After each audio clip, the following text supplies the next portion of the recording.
This is the third video of the history of metaphysics. Again, we're just going through a lot of names and things that they believed in over the last 5,000 years. And these are in no particular order, just guys and things that interest me. The next person is Rene Descartes, the famous saying, "I think, therefore I am," which again goes back to like a Berkeley kind of discussion that everything is in the mind. It's interesting because Descartes believed in this mechanistic universe similar to Isaac Newton, and that was the view of the world: billiard balls, cause and effect, everything, the realism, and his Cartesian coordinates and philosophy and mathematics and system was all very logical and makes sense.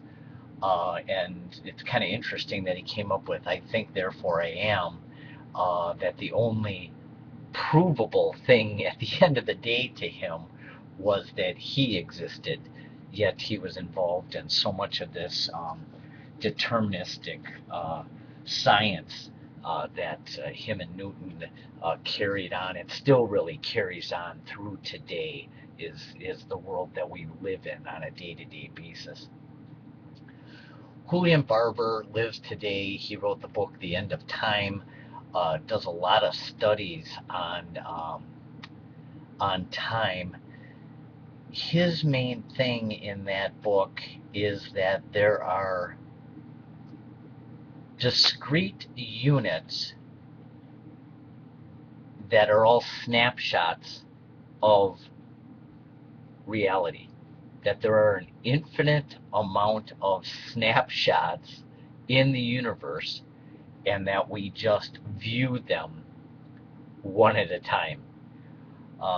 So this gets back to discreteness, that in a way time does not exist, and we are experiencing a discrete snapshot that already exists within the entirety of the universe, and we perceive those in a progression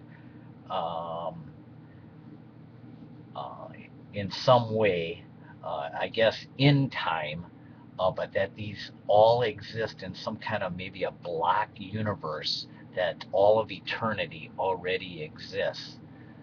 So that's interesting. He writes a lot of stuff on that, but that is the core of what he believes in.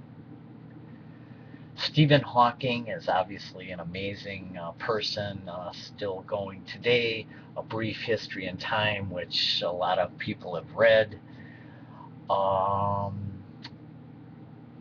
He discounted that time travel is absolutely not a possibility. He finally just said, no, that is not going to be a possibility, but gets into a lot of black holes where time and space don't exist, all of the modern physics and quantum mechanics, and how that relates to philosophy and so forth, is what he writes about. John McTaggart's The Unreality of Time, through kind of a logical system, he tried to prove that time cannot exist. This is almost kind of like a Zeno's paradox, where you lay out a series of arguments, and then the final analysis is that time cannot exist based on our logical system. So that was kind of interesting. A lot of his writings get into time and reality and existence. Roger Penrose, The Emperor's New Mind, a very good book, more into the science. Actually wrote a recent book with Stephen Hawking on time. His books, Emperor's New Mind, reminds me a lot of the Dancing Woolly Masters and Fritjof's, Capra's, the Tao of Physics.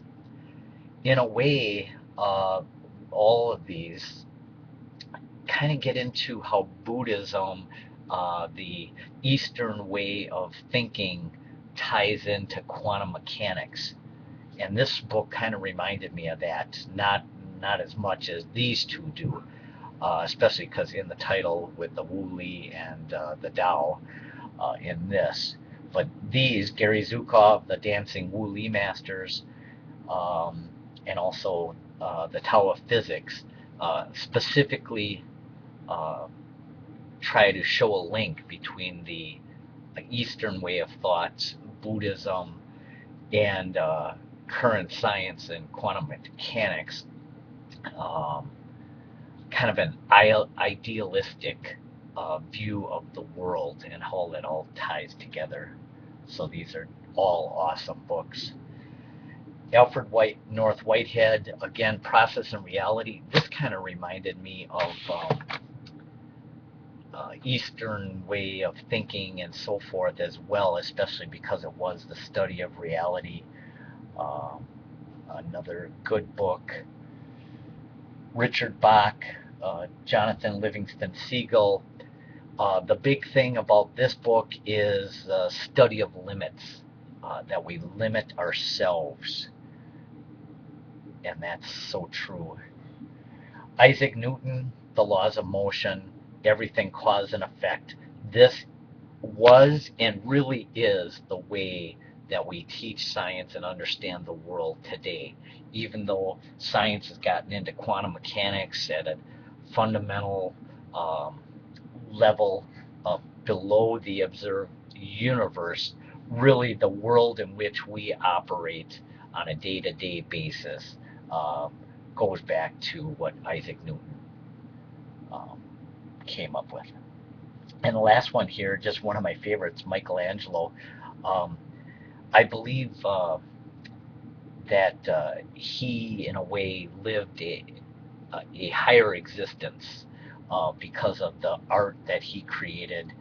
Statue of David, the fact that the Statue of David existed prior to him creating it in the block of marble is an amazing fact.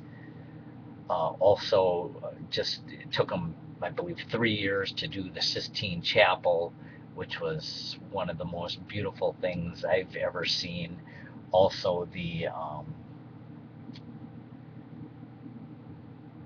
statue, I can't remember the name of it right now, Mary holding Jesus, that's in the St. Peter's Basilica in Rome, is absolutely gorgeous as well. So I believe that not only does his art kind of transcend time and it's beyond description and beauty, but also while he was making those pieces of art, I can envision that those are those higher states of consciousness that we've been talking about, where the self merges with the event and you become one. So that's kind of ties into how the Eastern way of thinking is.